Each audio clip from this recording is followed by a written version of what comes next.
በኔ ንግግር በኔ ኢንተርቪው በጣም የተከፋችሁ በጣም ያዘናችሁ ሰዎች በመታመልኩት በፈጣሪ ስም ጠይቃችኋለሁ ይቅርታ እንድታረጉልኝ። የልብን ካደረሱ በኋላ ይቅርታ መጠየቅ ምን ማለት ነው? I'm gay, I'm proud ምናምን በመሆኔ እኮራለሁ።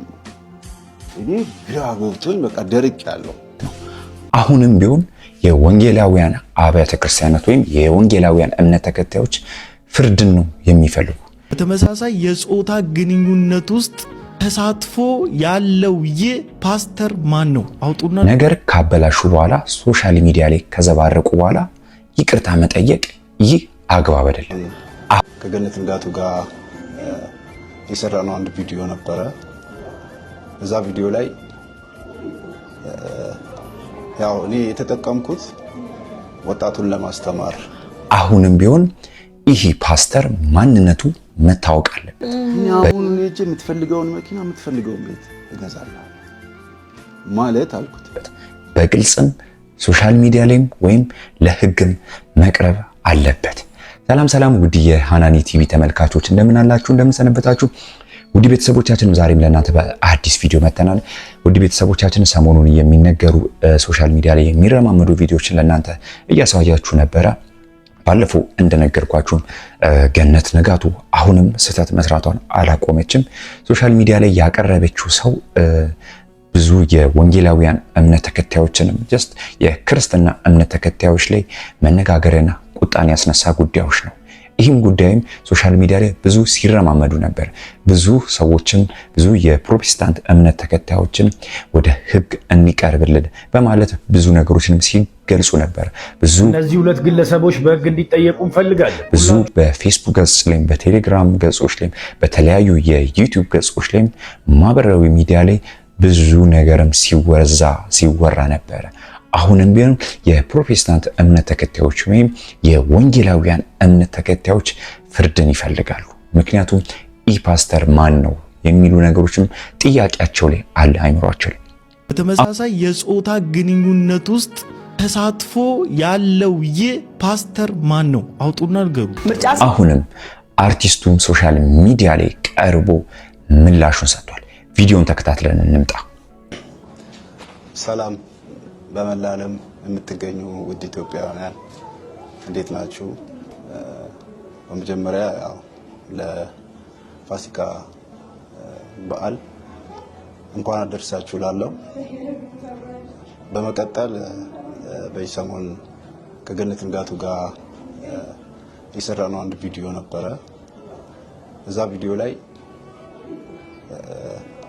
ያው እኔ የተጠቀምኩት ወጣቱን ለማስተማር ወጣቱ እንዲያውቀው በማለት ነው እንጂ እኔ የፕሮቴስታንት እምነት መንቀፌ ወይም ፕሮቴስታንት እምነት እነሱን መስደቤ መናገር አይደለም። ለምን ቢባል ያው በባህሪ በአብዛኛው ሰው ያቀኛል።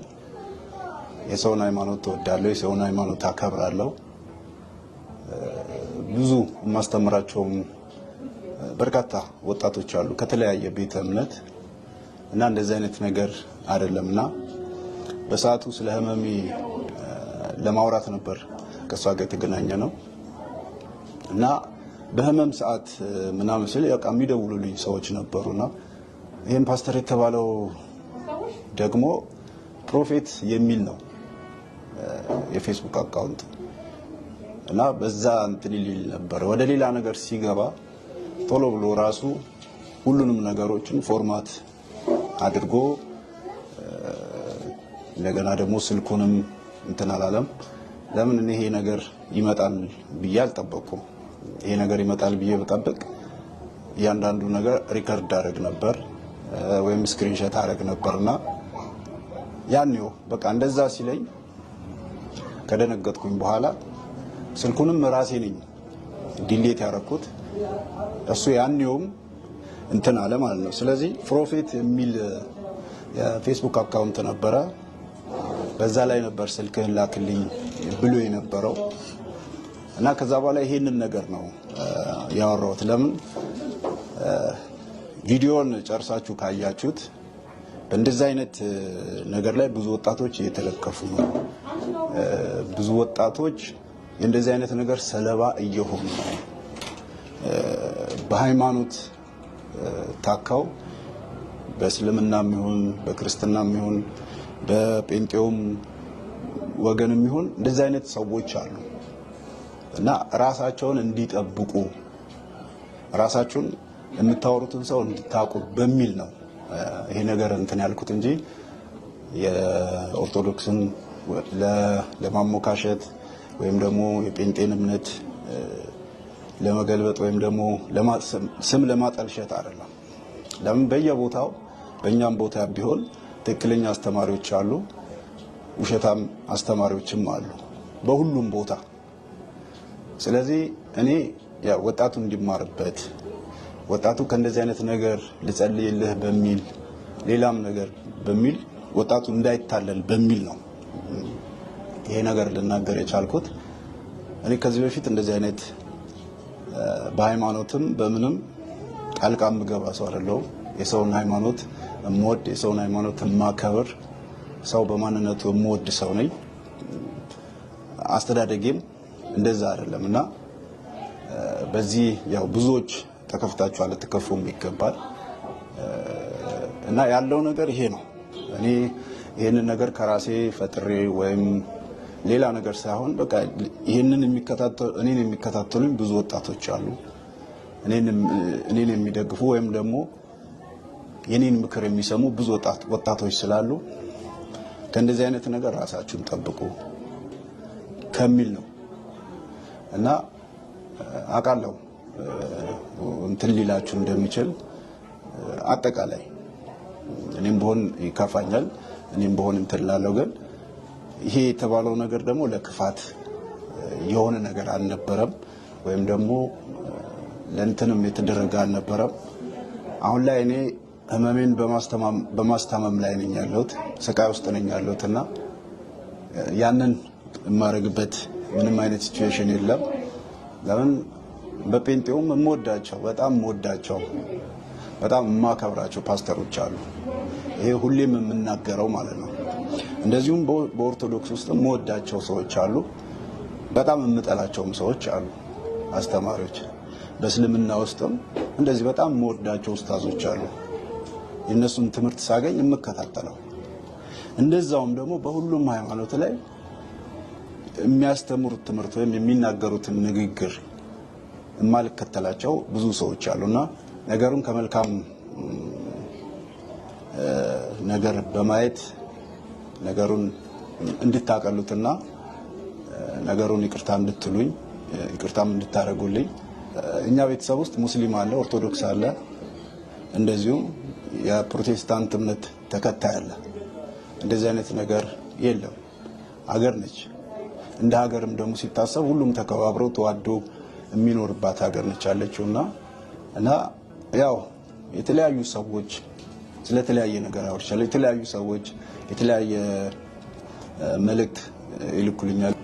እማከብራችሁ እምወዳችሁ የፕሮቴስታንት ዘማሪያን፣ የፕሮቴስታንት አገልጋዮች፣ የፕሮቴስታንት ፓስተሮች እንዲሁም የፕሮቴስታንት እምነት ተከታዮች በሙሉ እኔ ይህንን ነገር ለማጥላላት የተጠቀምኩት ሳይሆን ወጣቱ በቃ ነገሮችን እንዲያስተካክል ራሱን እንዲፈትሽ በማለት ነው እንጂ በጣም ወዳቸው ክፍለ ሀገርም ቢሆን በጣም ወዳቸው ፓስተሮች አሉ ጓደኞቼ። ከነሱ ጋር ሰላማዊ ነኝ። እንደዚህ አይነት ችግር የለብኝም። እኔ ከዚህ በፊት ያለሁት ህመሜ ላይ ነኝ። የአንገት፣ የወገብ፣ የእግር እንዲሁም የልብ ህመም ላይ ነኝ ያለሁት። ራሴን በማስታመም ላይ ነኝ ያለሁት።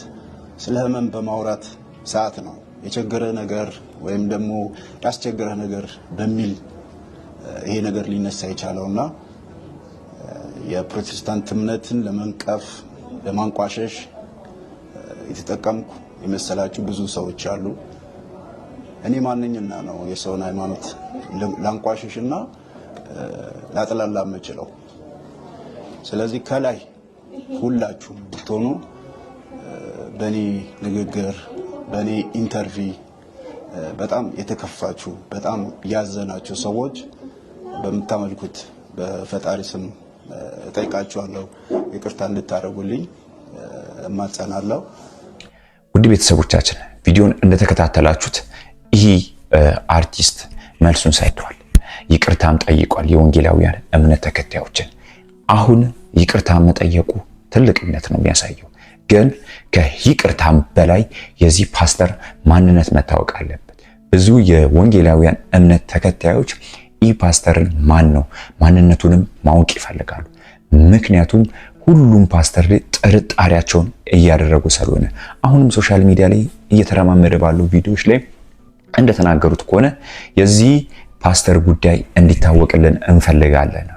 ምክንያቱም እንዲታወቅላቸው የፈለጉበት ትልቁ ምክንያት አይምሯቸው ነፃ እንዲሆነ ማን እንደሆነ ነገም ትውልድም እንዳይበላሽ ነገ ደግሞ ለትውልድ እንቅፋት ለትውልድ ደግሞ የሆነ መሰናክል እንዳይሆን ይህ ሰውዬ መታወቅ አለበት።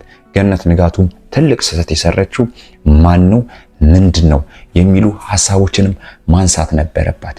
ዮኒ ማኛም የተናገረው ነገር በጣም አሳማኝ የሆነ ነገሮችንም ነው የተናገረው። ገነት አርቲስት ገነት ምንድነው የምታረጊው? ይሄን ያለ ፓስተር አምጡ። ምክንያቱም ይሄንን የሚጸየፉ ብዙ ፕሮቴስታንት ወንድምና እህቶች ስላሉ እንደዚህ አይነት ነገር ካለ በደንብ አድርጌ ይሄን ሰው አምጪ ነው ያሉሽ ማን እንደሆነ ተናገሩ። ውስጣቸው ካወቀው አደባባይ አጋልጡ። አጋልጪ ተብለሻል፣ ማጋለጥ ነው። ይሄ አርቲስትና አንቺ ከተጠየቃችሁ ማን ነው ጉሮሮን ይዛችሁ አምጡት። መደረግ አለበት። ስለዚህ ይሄን ካጋለች አንቺ ጋር ምንም አይነት ችግር የለም። እንደዚህ ነው ያለኝ እኔ ጋር የመጣው እንደዚህ ሲናገር ማን ነው ብሎ የመጠየቅ ኃላፊነት አለብሽ። ስለዚህ ፕሮቴስታንት የጠየቁት የዚህ ፓስተር ማንነቱ መታወቅ አለበት። ምክንያቱም ይህ ሰው ለሕግ መቅረብ አለበት። ከሕግ ከመቅረብ በላይ ደግሞ ለፍርድ መቅረብ አለበት። ውድ ቤተሰቦቻችን እናንተም የተሰማችሁን አስተያየትም ሐሳባችሁን መግለጽ ትችላላችሁ። ምክንያቱም ይህ ሰው ማንነቱ መታወቅ አለበት። ፓስተሩም በሕግ መቅረብ አለበት።